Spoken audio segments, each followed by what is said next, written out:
Bismillahirrahmanirrahim. Assalamualaikum warahmatullahi wabarakatuh. Alhamdulillahi rabbil alamin. Nahmaduhu wa nasta'inuhu wa nastaghfiruh wa na'udzu billahi min shururi anfusina wa min sayyiati a'malina. May yahdihillahu fala mudilla lahu wa may yudlil fala hadiya lahu. أشهد أن لا إله إلا الله وحده لا شريك له وأشهد أن محمدا عبده ورسوله لا نبي ولا رسول بعده. اللهم صل وسلم وبارك على هذا النبي الكريم نبينا محمد بن عبد الله وعلى آله وأصحابه ومن والاه أما بعد. سبحانك لا علم لنا إلا ما علمتنا إنك أنت العليم الحكيم. Subhanallah wa bihamdihi adada khalqihi wa ridha nafsihi wa zinata arshihi wa midada kalimatihi. Allahumma anta rabbi la ilaha illa anta khalaqtani wa ana abduka wa ana ala ahdika wa wa'dika mastata'tu. A'udzu bika min syarri ma sana'tu wa abu'u laka bi ni'matika 'alayya wa abu'u bi dhanbi faghfir li fa innahu la yaghfiru dzunuba illa anta. Hadirin kaum muslimin, bapak-bapak dan ibu-ibu jamaah salat subuh yang dirahmati oleh Allah Ta'ala. Alhamdulillah, pertama-tama mari kita panjatkan puji syukur kepada Allah Subhanahu wa Ta'ala atas segala rahmat yang diberikan kepada kita semua, terutama nikmat sehat, nikmat afiat, nikmat waktu yang Allah Ta'ala berikan kepada kita semua. Di pagi hari ini kita bisa memenuhi panggilan Allah Ta'ala melaksanakan sholat subuh secara berjamaah, dan kita duduk sejenak di waktu subuh ini. Kita niatkan beriktikaf dari waktu subuh sampai waktu syuruk. Mudah-mudahan kita semua mendapatkan fadilah yang disampaikan oleh baginda Rasulullah SAW. Man shalla subha fi jama'atin, barang siapa yang salat subuhnya berjamaah, wa dzakarallaha ta'ala, kemudian dia duduk berzikir kepada Allah. Salah satu wujud zikirnya adalah duduk di majelis ilmu. Hatta tala'atis syamsu, sampai terbitnya matahari, atau sering disebut dengan waktu syuruk. Thumma shalla rak'ataini, lalu dia salat sunnah 2 rakaat. Ka'ajril haji wal umrah, Allah Ta'ala memberikan kebaikan setara dengan haji, setara dengan ibadah umrah. Tama, sempurna, sempurna, dan sempurna sabda beliau.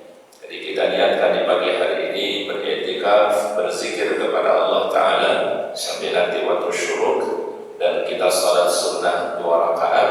Allah Ta'ala memberikan kebaikan seperti haji dan berumrah. Salawat dan salam mari kita sampaikan kepada uswah hasanah kita, teladan kita yang mulia, Nabi Muhammad sallallahu alaihi wasallam.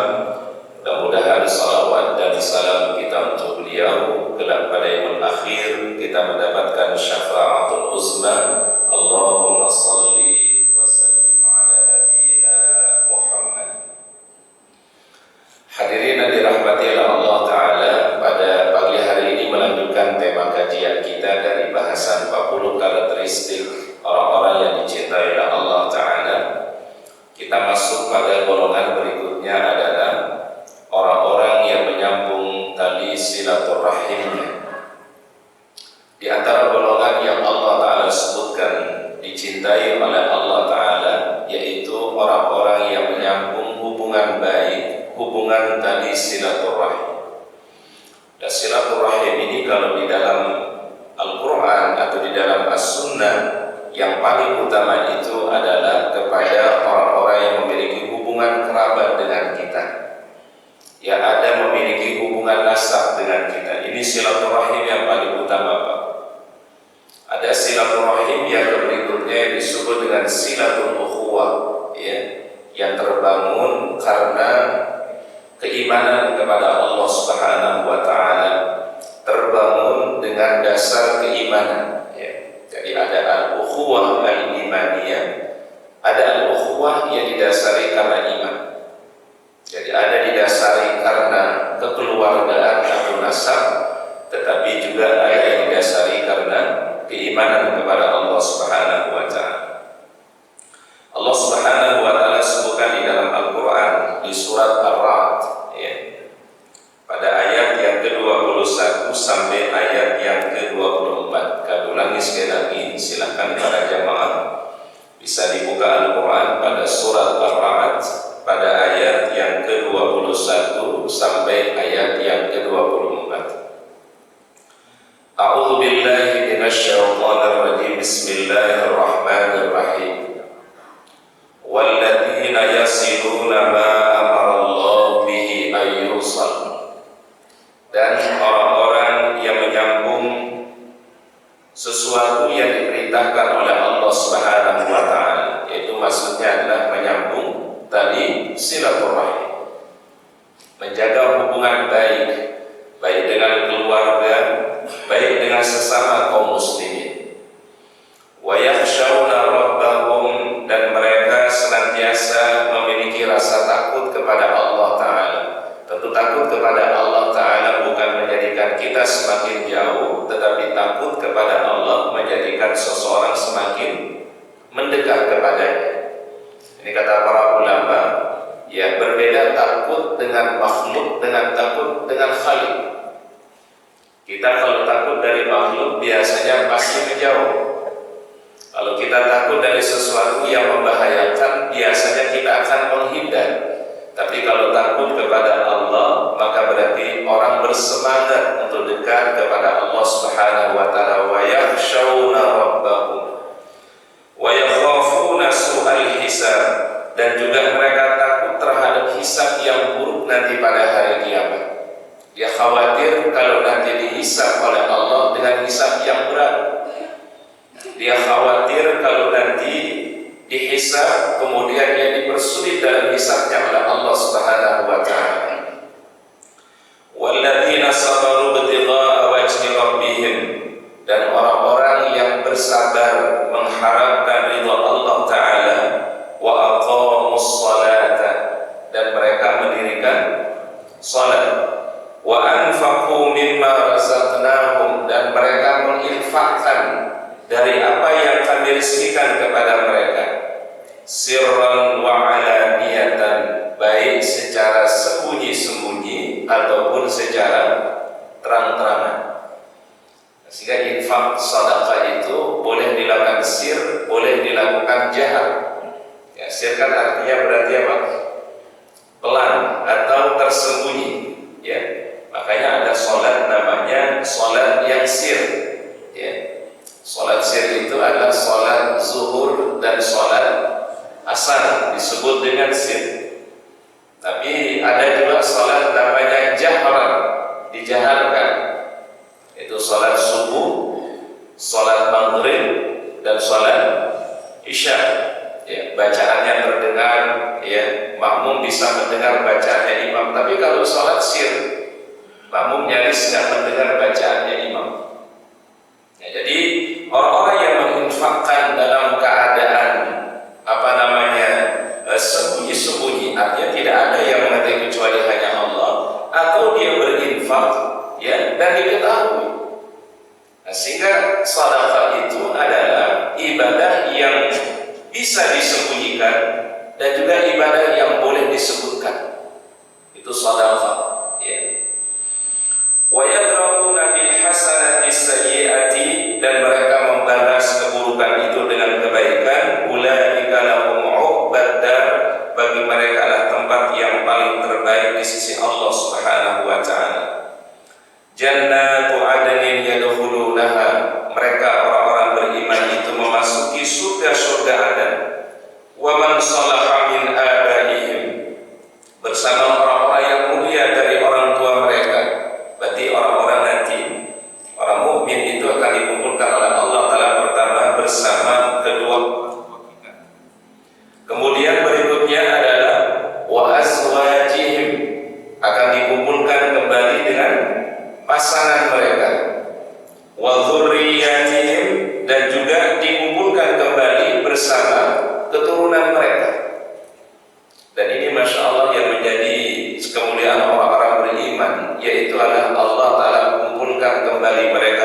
surga bersama keluarga mereka.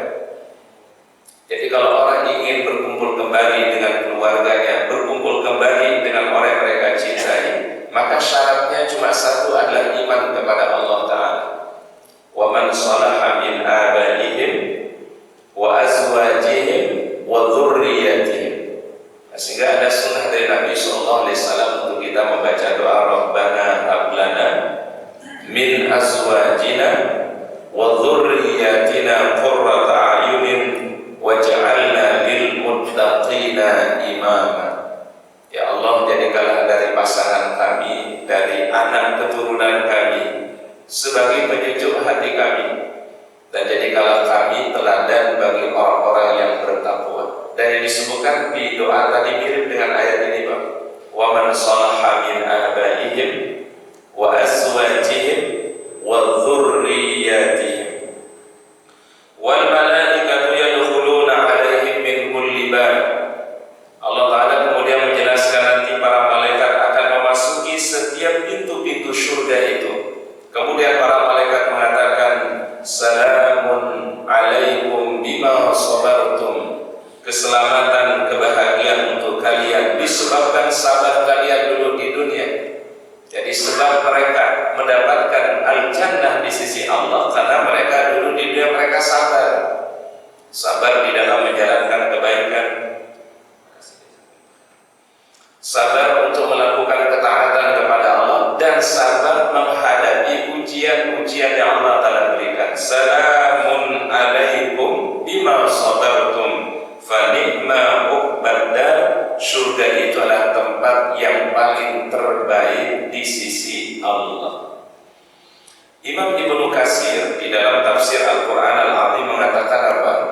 Di antara golongan yang disebutkan tadi oleh Allah Ta'ala yang dicintai oleh Allah, yaitu orang-orang yang menjaga hubungan silaturahimnya. Bahkan ada di poin yang pertama tadi, Pak, walladzina yasiluna ma amarallahu bihi ayyusal.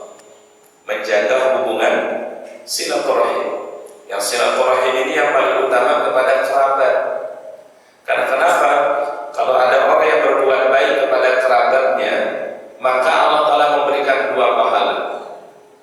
Pertama adalah ajrus shadaqah, mendapatkan pahalanya sedekahnya.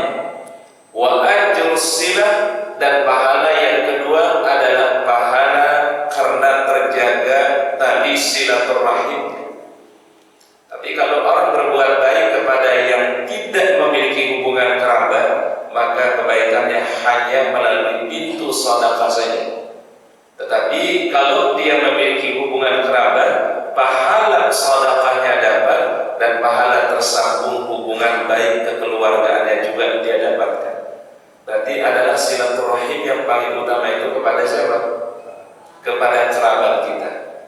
Oleh karenanya Rasulullah SAW, kalau kita baca sejarahnya, Pak, ketika beliau pertama kali diutus oleh Allah Ta'ala menjadi Nabi dan Rasul, beliau mengumpulkan keluarga beliau di satu bukit di Mekah namanya Bukit Sofa, ya.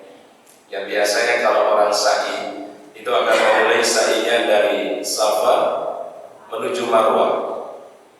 Di tempat itulah kemudian Rasul mengumpulkan keluarga beliau. Karena dulu Bukit Safa itu kalau orang ingin memanggil orang dari kejauhan, itu tinggal naik di Bukit Safa, Pak.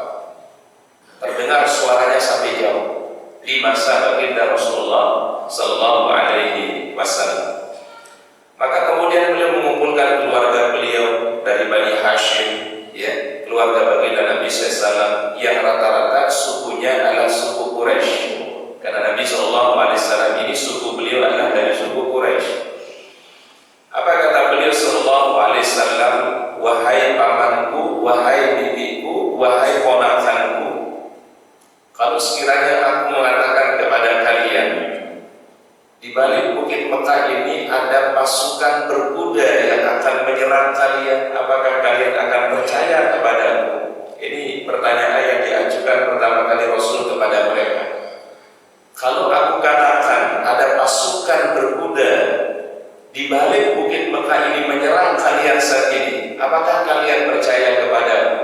Apa jawaban mereka semua, qalu ma jarrabna laka kadhiba, pasti kami percaya wahai Muhammad.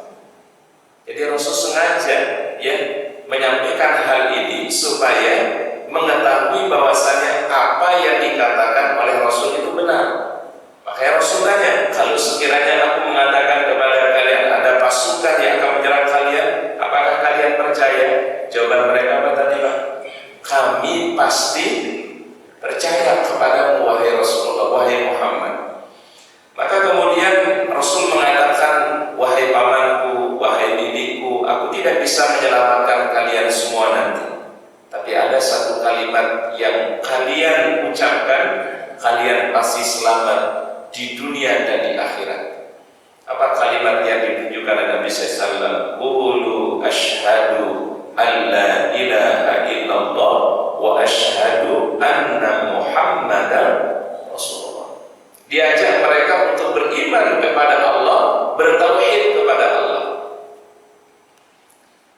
Berdirilah paman beliau, salah satu paman beliau namanya Abu Lahab, protes. Tabban laka ya Muhammad. Apa tabban laka itu? Binasa engkau wahai Muhammad. Alihada jama'atana.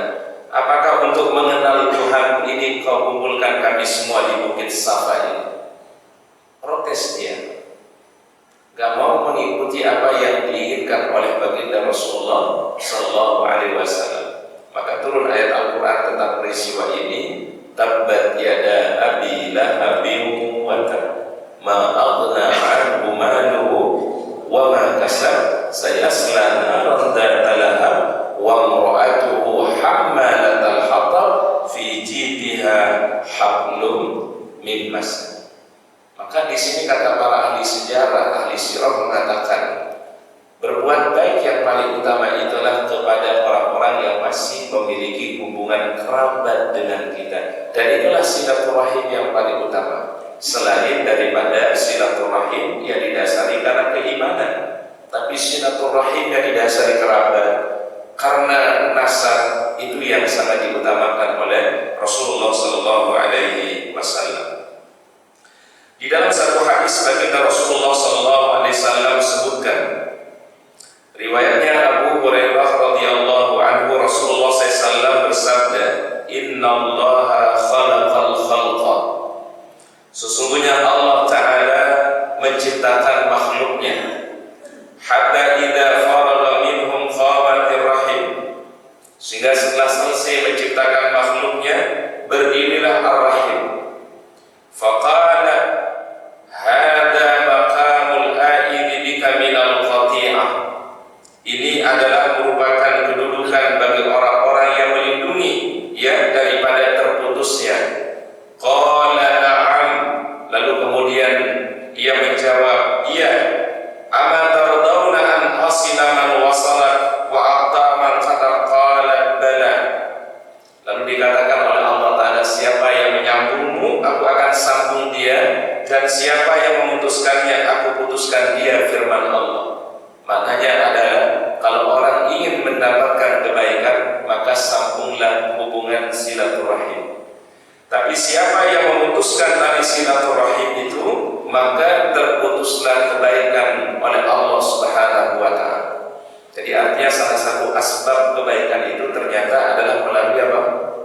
Silaturahim. Siapa yang menyambungnya, tersambung kebaikan. Siapa yang memutusnya, maka terputuslah kebaikan dari orang tersebut. Maka disebut dengan silah. Ya. Silah itu apa ya? Silah menyambung.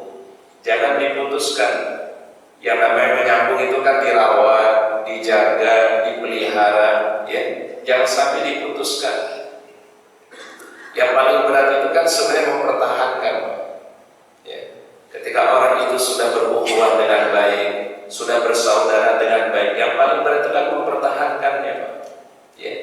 Persahabatan juga demikian, Pak. Yang paling berat itu mempertahankan ukhuwah persahabatan. Maka apa kata Imam Syafi'i? Akthiru minas sahbati salihah fi dunya. Kita disuruh memperbanyak sahabat-sahabat di dunia ini. Kita disuruh mencari teman-teman yang baik di dunia. Karena kenapa kata Imam Syafi'i? Fa innahu syafa'atan lakum yaumal qiyamah. Nanti teman itu bisa jadi syafaat pada hari kiamat. Jadi kalau tersambung dengan baik persahabatannya, tersambung dengan baik ukhuwahnya, bisa menjadi sebab syafaat. Kan diceritakan oleh Nabi SAW, ada orang mau masuk surga, Pak. Di depan pintu surga itu dia minta kepada Allah, Pak. Apa permintaannya? Ya Allah, tolong cari teman-teman saya dulu di dunia. Cari teman-teman saya dulu di dunia. Dulu kami punya hubungan baik di dunia. Tolong pertemukan kami kembali dengan mereka. Akhirnya Allah Subhanahu wa Ta'ala mencari orang-orang yang menjadi sahabat dari orang tadi, Pak. Dan disebutkan barang siapa yang punya iman walaupun seberat zarrah, walaupun seberat biji apa? Biji sawi, diselamatkan oleh Allah dan akan dihantarkan mendapatkan syafaat dari teman yang baik tadi, Pak. Nah, sehingga ini menjadi akidah di dalam Ahlus Sunnah wal Jamaah itu, Pak, bahwasanya iman ini sekecil apapun menjadikan manusia diselamat di hadapan Allah. Walau misqala dzarratin, walaupun seberat biji apa, Pak? Ada iman di dalam hatinya, Allah Ta'ala berikan keselamatan. Nah, sehingga peluang syafaat untuk umat Nabi Muhammad SAW peluangnya sangat besar, betul, Pak. Salah satunya melalui apa tadi, Pak? Melalui menjaga hubungan silaturahim. Akan menjadi kebaikan dan bisa menjadi asbab nanti seseorang mendapatkan syafaat pada hari kiamat. Ini disebutkan di dalam hadis Imam Al-Bukhari dan Imam Muslim. Disebutkan di dalam riwayat yang lain dari Ibnu Abbas radhiyallahu anhu. Rasulullah SAW bersabda, "Bullu arhamakum walau bisalam."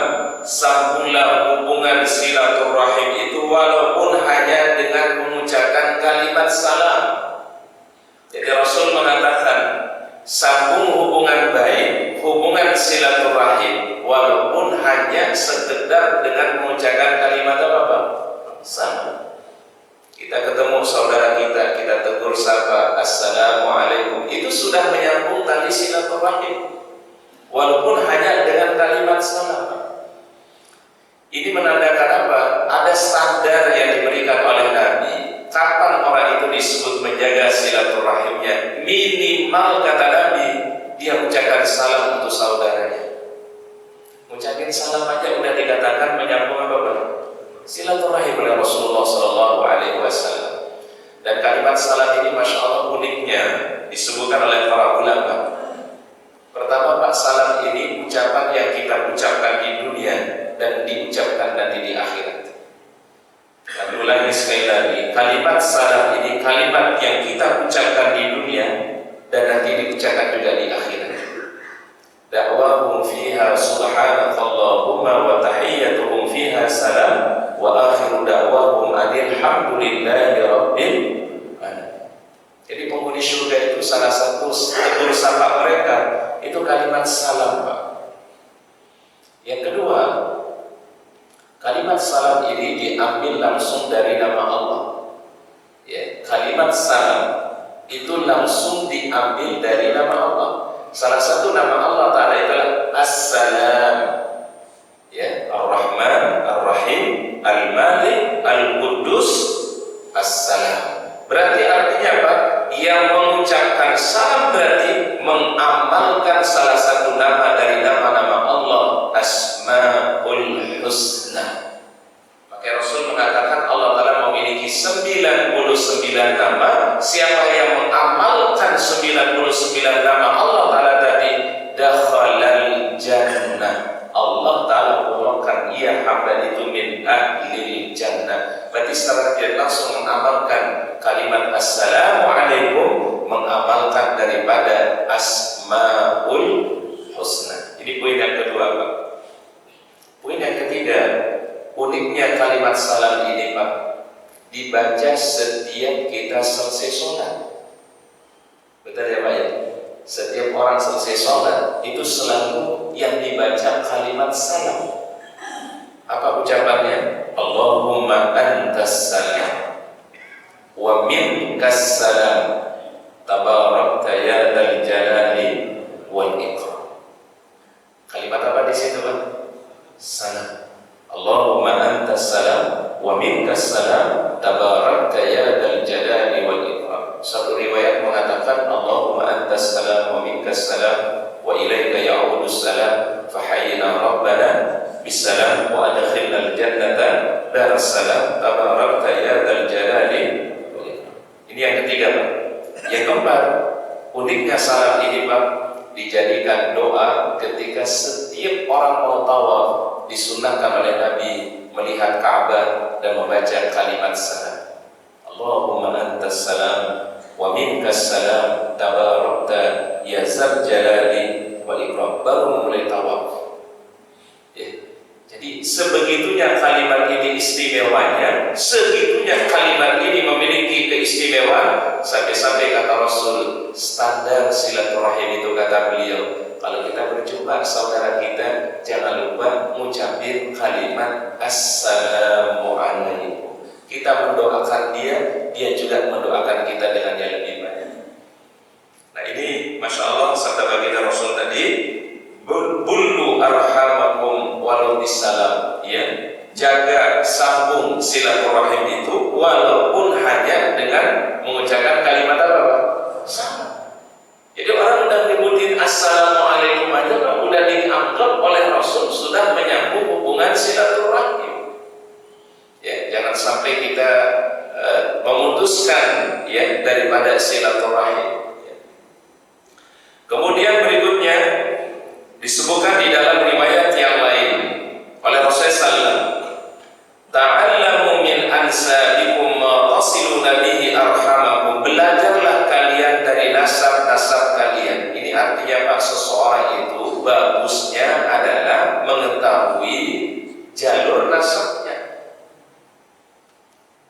Kita kan terkadang, mohon maaf ya, yang paling kita kenal biasanya ya mungkin sampai di atas itu kakek, atau di atasnya kakek itu buyut kita, Pak. Tapi mungkin di atasnya kita mungkin tidak tahu itu, Pak. Maka apa kata Rasul? Ta'allamu min ansabikum ma tasiluna bihi arhamakum. Jadi kita disuruh untuk mengetahui siapa nasab kita yang kita miliki. Ini makna yang pertama, Pak. Makna yang kedua adalah dianjurkan seseorang untuk senantiasa menjaga hubungan keluarganya dan bertanya, si A ini apa hubungannya dengan saya. Jadi orang Muhammad kalau ketemu keluarga besar itu kan terkadang nggak tahu gitu, ini jatuhnya apa ini, ponakan, apa sepupu, atau mungkin sepupu dua dan seterusnya. Kata Rasulullah, ta'allamu min ansabikum. Belajarlah untuk mengetahui nasab-nasab kalian. Supaya apa, kata Nabi? Supaya tersambung tali silaturahim. Mungkin kalau cuma kita sama saudara kandung, insya Allah gampang mengingatnya, Pak. Betul ya, Pak ya? Tapi kalau sudah ketemu keluarga besar, ini kan terkadang suka keder kita, Pak. Ini apa ponakan, ini apa mungkin sepupu dan seterusnya. Nah, itu penting, kata Rasulullah SAW, mengetahui daripada nasab kita, Pak. Terutama kalau udah kumpul keluarga besar. Apalagi kalau jumlah keluarganya banyak, itu kan terkadang ya bingung gitu, ini apa ponakan, apa ini cucu jatuhnya.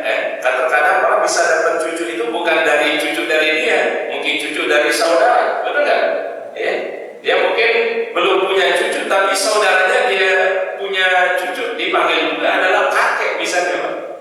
Maka Rasul mengatakan, ta'allamu min ansabikum. Belajar tentang hal yang terkait dengan apa? Nasab-nasab kalian. Supaya kenapa? Supaya nanti memanggilnya jangan salah gitu, Pak. Ya, terutama dalam hubungan kerabat, dalam hubungan nasab. Ya.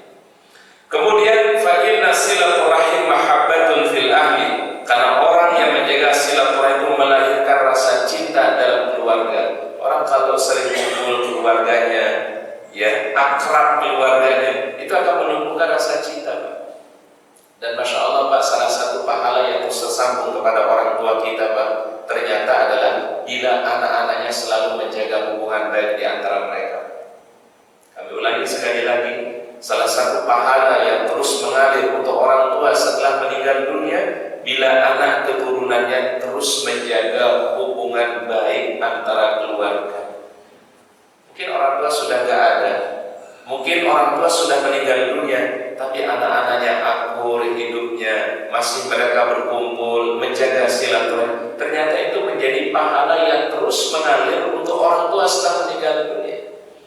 Dulu di Madinah itu dari seorang anak muda, Pak, di zaman Nabi, dari kampung namanya Bani Salamah, ya, datang kepada Nabi, ya, curhat kepada Nabi. Kurang lebih curhatnya begini, ya Rasulullah, dulu waktu orang tua masih hidup rasanya belum maksimal berbuat baik, belum maksimal berbuat apa? Dan memang Pak, sampai kapanpun kita berbuat baik untuk orang tua belum bisa membalas kebaikan daripada orang tua kita. Sahabat ini merasa masih kurang gitu. Ya Rasul, apakah ada sesuatu yang bisa bermanfaat aku berbakti kepada orang tua dan itu pahalanya mengalir kepada orang tua saya? Beliau mengatakan, na'am, ada, kata Nabi SAW. Apa itu kata beliau? Pertama, ad-du'a ulahuma, ya, selalu mendoakan orang tua. Kita berdoa mendapatkan pahala dan kebaikannya tersambung untuk orang tua. Ad-du'a ulahuma, kata Nabi. Yang kedua, al-istighfar lahuma, selalu mintakan ampunan kepada Allah. Doakan, Allahumma gfir lahu warhamhu wa'afihi wa'afan. Berpahala untuk kita dan mendapatkan kebaikan untuk orang tua yang sudah tidak ada dalam kehidupan dunia ini.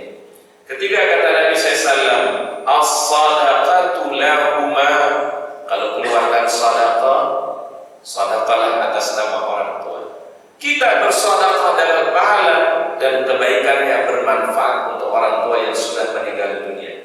Ini yang bisa dilakukan seorang anak yang telah meninggal dunia orang tuanya. Yang keempat, kata Nabi, silatul arham allati la tusal illa bihima. Jaga hubungan baik kalian, silaturahim kalian antara saudara, antara ponakan dengan paman, ya. Itu dijaga hubungan baik. Karena kenapa? Dia menjaga hubungan baiknya ini menjadi pahala untuk orang tua yang sudah meninggal dunia. Silatul arham allati la tusal illa bihima. Berikutnya kata Nabi, wa wafa'una darihima. Kalau beliau punya nazar, punya niatan yang mungkin belum sempat terwujud di dunia ini, tolong kita niatkan, kita penuhi nazarnya, dan pahalanya akan kembali kepada orang tua yang sudah meninggal dunia. Contoh misalnya, ada orang tua dia berniat haji, qadar Allah meninggal dunia. Maka ketika orang tua punya niat baik tadi, apalagi kalau dia sudah nadarkan misalnya, kewajiban seorang anak itu adalah memenuhi nadar daripada kedua orang tua. Dan ketika dia memenuhi nadar itu menjadi pahala untuk orang tua yang sudah meninggal dunia. Wa wafa'u nadarihima, memenuhi nadar daripada kedua orang tua. Sebagian ulama hadis ini memahami hadis ini apa? Kalau orang tua punya kebaikan, itu tolong anak selalu meneruskan kebaikan orang tua. Termasuk dalam kategori wa wafa'u nadarihima. Contoh, ada orang tua Masya Allah punya kebiasaan baik, Pak. Waktu hidupnya punya kebiasaan baik. Setelah orang tuanya nggak ada, ini si anak, Pak, dilanjutkan kebiasaan baik orang tuanya. Ketika dia lanjutkan kebiasaan baik orang tuanya, pahala untuk anak tersebut dan kebaikan untuk orang tua yang sudah meninggal dunia. Wa wafa'u nazarihima, melanjutkan kebiasaan apa, Pak? Kebiasaan kebaikan yang dimiliki oleh orang tua, ya. Nah, ini di antara hal yang kemudian kata para ulama menjadi sebab daripada kemuliaan orang-orang yang bersilaturahim.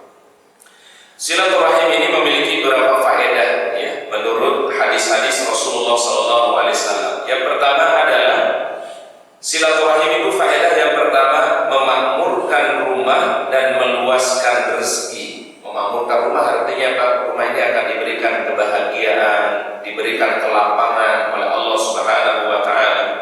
Ya, karena kalau orang menjaga silaturahim kan berarti di tengah-tengah itu adalah tercipta rasa cinta, rasa sayang, Pak. Tapi mohon maaf kalau misalnya di tengah keluarga itu ada permusuhan, ada kebencian, ya rumah itu gak makmur, Pak. Betul ya, Pak ya? Contoh misalnya apa? Ada seorang bersaudara adik kakak, ya, bermasalah karena warisan, Pak.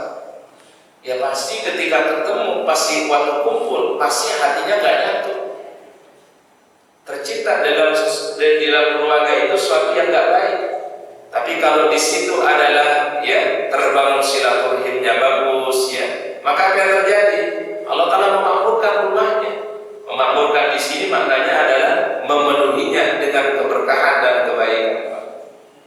Makanya orang kalau akur, keluarga itu akur, saudara itu akur, senang, Pak. Tapi coba kalau ada sedikit mohon maaf ada masalah, ya mungkin ya untuk ketemu aja terkadang males jadinya, Pak. Ya baik. Bahkan terkadang ketemu mungkin ya ketemu secara fisik, tapi hatinya yang gak ketemu, Pak. Betul ya, Pak ya? Ya, padahal orang itu disuruh silaturahim itu ketemu fisiknya dan juga ketemu apanya, Pak? Ruhnya, jiwanya, Pak. Ya karena kalau Rasul itu mengibaratkannya, Pak, jiwa itu seperti ibarat tentara, Pak. Kalau dia nyatu kata Nabi, kalau dia cocok, itu dia akan merasa tenang, Pak. Ya, duduk bersama dia merasa bahagia, merasa senang, ngobrol jadi enak gitu, Pak. Tapi kalau hatinya nggak nyambung, tanah farok kata Nabi SAW, ya, yang ketemu itu cuma fisiknya doang, tapi hatinya apa? Nggak ketemu. Nah, silaturahim itulah kata para ulama bisa membawa barokah di dalam keluarga, di dalam rumah tersebut. Apa dalilnya? Jadi disebutkan dalam sebuah hadis oleh Rasulullah SAW, Inna a'jala ta'ati thawaban la silaturahim. Sesungguhnya ketaatan yang paling cepat pahalanya adalah silaturahim. Ternyata ada kebaikan yang paling dipercepat pahalanya, itulah silaturahim. Dipercepat keberkahannya, dipercepat kebaikannya oleh Allah Ta'ala. Hatta inna ahlal baiti la yakunu fajaratan, ya, hingga walaupun pemilik rumah itu adalah mohon maaf ahli maksiat, ya, kata Rasul, tapi dia tetap menjaga hubungan baik. Mungkin dia seorang pendosa, Pak, tetapi dia baik hubungannya dengan keluarganya, baik hubungan dengan saudaranya. Allah Ta'ala percepat kebaikan orang ini, Pak. Walaupun kata Nabi ahlul maksiat. Jadi yang membawa barokah itu bukan dilihat daripada ininya, Pak ya. Kalau lihat perbuatannya memang ahlul maksiat, ya. Mungkin dia seorang pendosa, mungkin dia orang yang berbuat maksiat kata Nabi. Tapi karena silaturahimnya itu yang membawa barokah. Ya. Wa yakthuru 'adaduhum idza tawasalu fatanmu amwalahum. Kemudian Allah Ta'ala menjadikan hartanya menjadi berkembang. Hartanya diberkahi oleh Allah, ya. Kemudian wa yakthuru 'adaduhum, dan jumlahnya bertambah kata salam idza tawasalu, bila mereka menjaga hubungan apa? Silaturahim. Dan Masya Allah, orang yang selalu menjaga hubungan silaturahim terlihat, Pak, kesuksesannya, kemudahan-kemudahan Allah Ta'ala berikan, Pak. Hatta maaf kata Nabi, walau ahlul maksiat, walau mungkin dia seorang berdosa, tapi karena silaturahimnya dia jaga hubungan baik keluarganya, jaga hubungan baik di dalam keluarganya, Allah Ta'ala memberikan kebaikan dari sisi itu, Pak. Memang tidak ada manusia yang sempurna, Pak. Betul ya, Pak ya? Mungkin kita juga orang yang banyak dosanya, banyak salahnya, tapi silaturahim inilah yang akan membawa kemuliaan dan keberkahan. Itu kira-kira mana hadis ini yang diinginkan oleh Rasulullah Sallallahu Alaihi Wasallam. Berarti silaturahim itu salah satu hal yang bisa menyegerakan apa tadi kata Nabi? Kebaikan. Hatta orang itu ahlul maksiat, tapi karena dia jaga hubungan baik, tidak mudah memutuskan tali silaturahim, maka itulah yang Allah Ta'ala muliakan. Kemudian yang berikutnya adalah man ahabba ayyubsat lahu fi rizqi wa yusal lahu fi athari falyasir rahimahu. Barang siapa yang ingin dilapangkan rezekinya oleh Allah dan dipanjangkan umurnya oleh Allah, maka jagalah hubungan baiknya, hubungan tadi silaturahim. Dipanjangkan umur ini ada dua maknanya Pak. Para ulama berbeda pendapat. Ada memaknai panjang umur ini yang memang benar dipanjangkan umurnya oleh Allah Pak, secara kuantitas. Kita kan tidak tahu ya Pak ya, kita umur kita sih sebenarnya berapa sih? Kita kan nggak tahu Pak. Tapi karena orang itu menjaga silaturahimnya dengan baik, jaga hubungan keluarganya dengan baik, Allah Ta'ala tambah umurnya sesuai dengan kehendak Allah Subhanahu wa Ta'ala. Ini tafsiran yang pertama Pak. Memang yang ditambah itu kuantitasnya. Mungkin yang awalnya umurnya cuma 40, tapi karena dia rajin silaturahim, ditambah umurnya sama Allah Ta'ala jadi 50, jadi 60. Wallahu a'lam. Karena Allah Ta'ala punya hak Pak, yang Allahumma yasha' wa yuthbit. Takdir itu kan bisa Allah Ta'ala robah dan juga bisa Allah Ta'ala tetapkan. Itu hak Allah Ta'ala, namanya kalau dalam ilmu akidah namanya masyiatullah. Makanya yang bisa menolak bala itu apa Pak? Doa. Yang bisa menghindarkan dari bala itu apa? Doa. Mungkin mohon maaf, ada orang yang mestinya mungkin akan terkena musibah, tapi karena dia berdoa, dia berzikir, Allah Ta'ala lindungi dia dari musibah itu Pak. Ini mana? Doa yarudul bala. Doa itu bisa menolak apa? Itu sesuai dengan masyiatullah Pak. Nanti kalau belajar di akidah itu Pak, dalam bab iman terhadap takdir ada 4 poinnya Pak. Ada ilmu Allah, ada kehendak Allah, ada tulisan yang ditetapkan oleh Allah, dan Allah telah ciptakan Pak.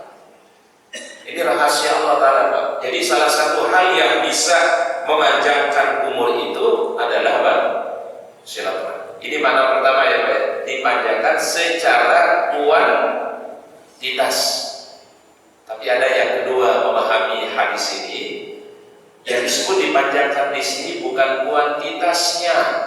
Mungkin umurnya tetap 40 tahun, mungkin umurnya tetap 50 tahun, tetapi nilai keberkahan umurnya melampaui daripada umur yang dia miliki. Itu maknanya berarti ada dipanjangkan umurnya oleh Allah, berarti keberkahannya, kemuliaannya, ya Allah Ta'ala tambah kepada seseorang. Nah, silaturahim ini bisa membawa keberkahan untuk umur kita, keberkahan keluarga kita, dan yang paling utama adalah menciptakan mahabbah, ya, cinta, kasih sayang di tengah keluarga kita.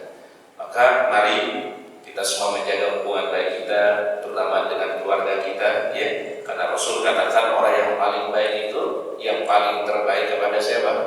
Kepada keluarga. Dan mudah-mudahan Allah Subhanahu wa Ta'ala memberikan kita ilmu yang bermanfaat, Allah Ta'ala memberikan kita keistiqomahan, dan mudah-mudahan Allah Ta'ala menerima semua amal ibadah kita, baik ibadah yang wajib ataupun ibadah yang sunnah. Wallahu a'lam bishawab. Mungkin ini yang dapat kami sampaikan, ya, pada kesempatan pagi hari ini. Kami kembalikan ke MC. Silakan Pak. Mungkin ada yang bertanya? Ya. Ada. Silakan. Silakan Pak. Waalaikumsalam warahmatullahi wabarakatuh. Apa perbedaan silaturahim sama Rohmi. Baik. Baik, sebenarnya ini kalimat Pak, kalau menurut kami ya Pak ya, nggak usah diperdebatkan. Ya. Kenapa? Karena konteksnya sebenarnya maknanya sama Pak. Cuma pengucapan di kita silaturahmi. Kalau pakai bahasa Arab yang pas memang silaturahim, ya Pak ya. Tapi karena sudah menjadi apa ya, sudah menjadi apa, udah kebiasaan ya, silaturahmi, ya. Kecuali memang kalau kita menggunakan bahasa Arab, ya, memang view bahasa kita di kalimat ucapan bahasa Arab itu yang paling pas silaturahim. Tetapi substansinya insya Allah tidak berubah ya Pak ya. Mau sebut silaturahmi, mau silaturahim, itu insya Allah nggak merubah substansinya. Yang perlu dipahami sebenarnya Pak, bukan masalah kalimatnya kalau beruskan, tapi substansinya. Apa substansinya kalimat silaturahim? Menjaga hubungan baik. Dengan siapa? Dengan kerabat. Itu yang substansinya sebenarnya Pak. Kalau masalah kalimat yang dipakai apa silaturahim, silaturahmi, Ini saya kira tidak terlalu penting bagi kita, yang terpenting substansinya. Kedua adalah sama kayak tulisan insya Allah itu Pak, pakai SY, SH atau pakai apa? Kan sebenarnya substansinya yang paling terpenting Pak. Ustaz mau tanya Pak, kita itu ada nggak ucapan syak di dalam lafal Indonesia, ada nggak? Nggak ada kan? Cuma ada dalam pelafalan bahasa Arab Pak, insya Allah. Dan tulisannya pun juga memang kalau pakai huruf Arab itu pasti innya kepisah, betul nggak? Tapi misalnya kalau kita nulis pakai Latin, ini kan problemnya karena kita nulisnya pakai Latin Pak, ya. Jadi sering terjadi memang agak berat ya, pakai SY atau SH. Coba Bapak-bapak waktu nulis insya Allah pakai SY atau SH? SY. Ada enggak di dalam lafal bahasa Arab SY itu? Enggak ada. Syak yang ada Pak, ya. Artinya sebenarnya Pak, substansinya yang terpenting, bukan pada masalah penulisannya, ya. Nah sama kayak kalimat silaturahim tadi. Rahim itu memang artinya adalah hubungan baik, yang ada hubungan rahim. Makanya rahim itu dari rahim Pak, ya. Tetapi kalau orang menyebutkan silaturahmi, sebenarnya ya tidak akan berubah, substansinya nggak akan berubah. Jadi silakan yang sudah terbiasa pakai silaturahmi silakan, ya. Tapi yang lebih afdal memang menggunakan kalimat apa? Silaturahim. Tapi kita tidak salah hanya menggunakan silaturahmi. Sebenarnya maknanya yang dia inginkan itu apa? Silaturahim. Jadi artinya Ustaz ingin memberikan pemahaman kepada kita semua. Ada hal-hal memang mungkin pengucapannya berbeda, tetapi substansinya sama yang dimaksudkan, ya. Betul ya Pak ya? Jadi itu aja biar kita tidak terlalu banyak berdebat gitu kan. Ya, jadi maknanya kan yang penting adalah menjaga hubungan apa? Baik. Cuma orang menyebutnya ada yang silaturahim, ada yang silaturahmi misalnya. Sama Ustaz suka ditanya begini, Ustaz kita nyebutnya almarhum atau Allahu yarham. Kalau kita pakai bahasa Arab, kalau pakai bahasa Arab Pak, yang pas itu adalah Allahu yarham atau rahimahullah. Cuma karena sudah menjadi bahasa yang ucapan yang sudah Pak, sudah ya memang sudah orang banyak kenal almarhum almarhumah.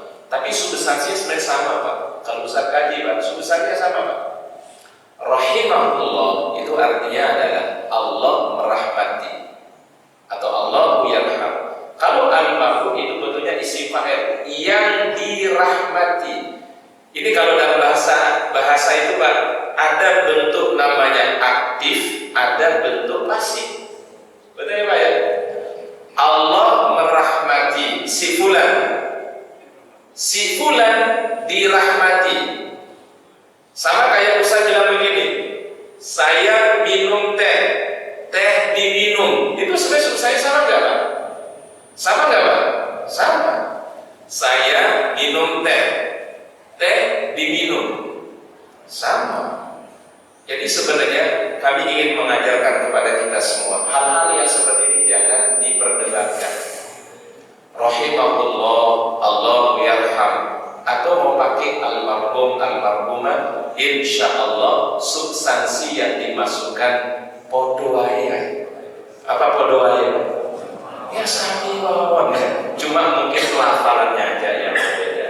Kecuali kalau kita pakai bahasa Arab, ya kalau pakai bahasa Arab memang kebanyakan biasanya kalau nama itu disebut fulan rahimahullah, fulan yarhamuhullah. Cuma karena kita di bahasa Indonesia agak kapok kalau ngucapin kayak gitu.